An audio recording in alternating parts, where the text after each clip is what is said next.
আদম নবীকে আল্লাহ পাক যখন জান্নাতে রাখলেন, আমাদের আদি পিতা আদম এবং আমাদের আম্মাজান হযরত হাওয়া, তাদের দুজনকে আল্লাহ পাক জান্নাতে রেখেছেন। আল্লাহ পাক বলছেন যে কুলু ওয়াশরাবু, তোমরা খাও এবং পান করো, তবে ওয়ালা তাকরাবু হাযিহিশ শাজারা, তোমরা ওই গাছের কাছে যেও না, যদি যাও তোমরা জালেম হয়ে যাইবে।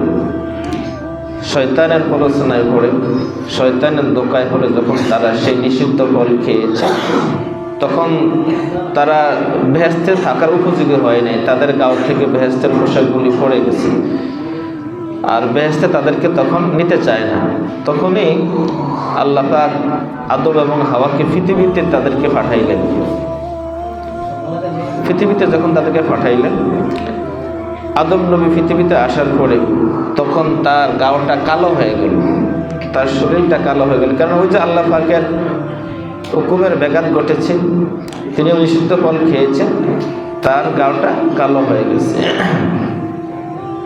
আল্লাহ পাকের ফেরেশতারা তখন আল্লাহর কাছে বলল, আল্লাহ, আমাদের কাছে খারাপ লাগতেছে, আমরাও কান্না করতেছি আপনার আদম নবীর জন্য, যে তার গাওটা শরীরটা কালো হয়ে গেছে। এখন আল্লাহ তুমি তাকে মাফ করে দাও, তার গাও যেন কালো না হয় সে ব্যবস্থা করে দাও। তখন আল্লাহ পাক তাদের মাধ্যমে নির্দেশ দিলেন যে তিনি যেন চন্দ্র মাসের 3টা রোজা রাখে। প্রত্যেক চন্দ্র মাসের 3টা রোজা, চন্দ্র মাসের 3টা রোজা রাখে। এই 3টা রোজা রাখার জন্য বললেন। 13, 14, 15 3টা রোজা। এই রোজাকে বলা হয় আইয়ামে বীজ। বীজ মানে শব্দের অর্থ হলো সাদা হওয়া। অর্থাৎ আদম নবী আল্লাহ পাকের হুকুম অনুযায়ী 3টা রোজা রেখেছেন এবং তার গাও মোবারক যেন, শরীর মোবারক যেন কালো ছিল, সেটা কি হয়ে গেছে?